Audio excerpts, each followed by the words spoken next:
बूढ़ी माँ की दर्द भरी कहानी। एक कस्बे में एक विधवा अंधी औरत रहती थी। उसका एक बेटा था जिसके पालन पोषण की सारी जिम्मेदारी उसके कंधों पर थी। वह अपने बेटे को पढ़ा लिखा कर एक बहुत बड़ा आदमी बनाना चाहती थी। इसलिए उसने उसका दाखिला कस्बे के एक सबसे अच्छे स्कूल में किया। वह दिन रात मेहनत करती ताकि बेटे के स्कूल की फीस दे सके। लड़के के स्कूल के बच्चे उसकी माँ के बारे में जानते थे। वे सब उसे अंधी का बेटा कहकर चिढ़ाते थे।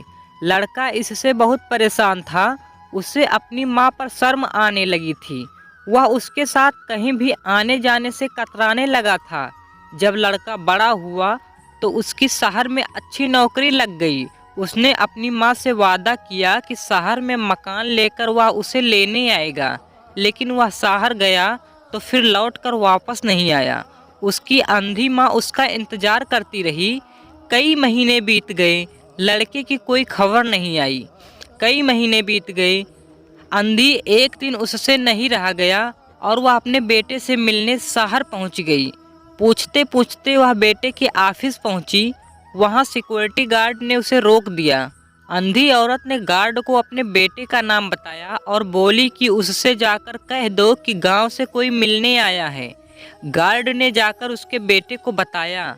बेटे ने ऑफिस की खिड़की से देखा तो उसे अपनी माँ गेट के बाहर खड़ी नजर आई। वह ऑफिस में सबके सामने अपनी माँ की वजह से शर्मिंदा नहीं होना चाहता था। उसने कहला दिया कि वह ऑफिस में नहीं है। अंधी औरत वहां से चली गई। शाम को वह लड़का ऑफिस से घर जाने के लिए निकला।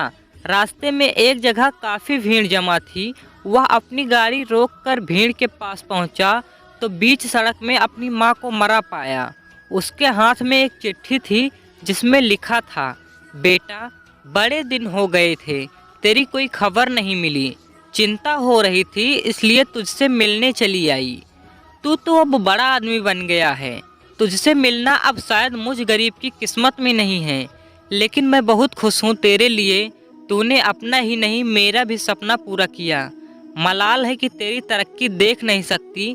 काश बचपन में तेरी आंखों में सरिया ना घुसा होता और मुझे तुम्हें अपनी आंखें ना देनी पड़ी होती, तो तेरी तरक्की अपनी आंखों से देखकर सुकून से मरती। तेरी अंधी माँ। ये पढ़कर लड़का फूट फूट कर रोने लगा। जिस अंधी माँ पर उसे शर्म आती थी, उसने उसके लिए कितना बड़ा बलिदान किया था। वह आत्मग्लानि से भर उठा और जिंदगी भर खुद को माफ़ नहीं कर पाया। दोस्तों, अगर एक कहानी आपको अच्छी लगी हो तो प्लीज़ वीडियो को लाइक एंड चैनल को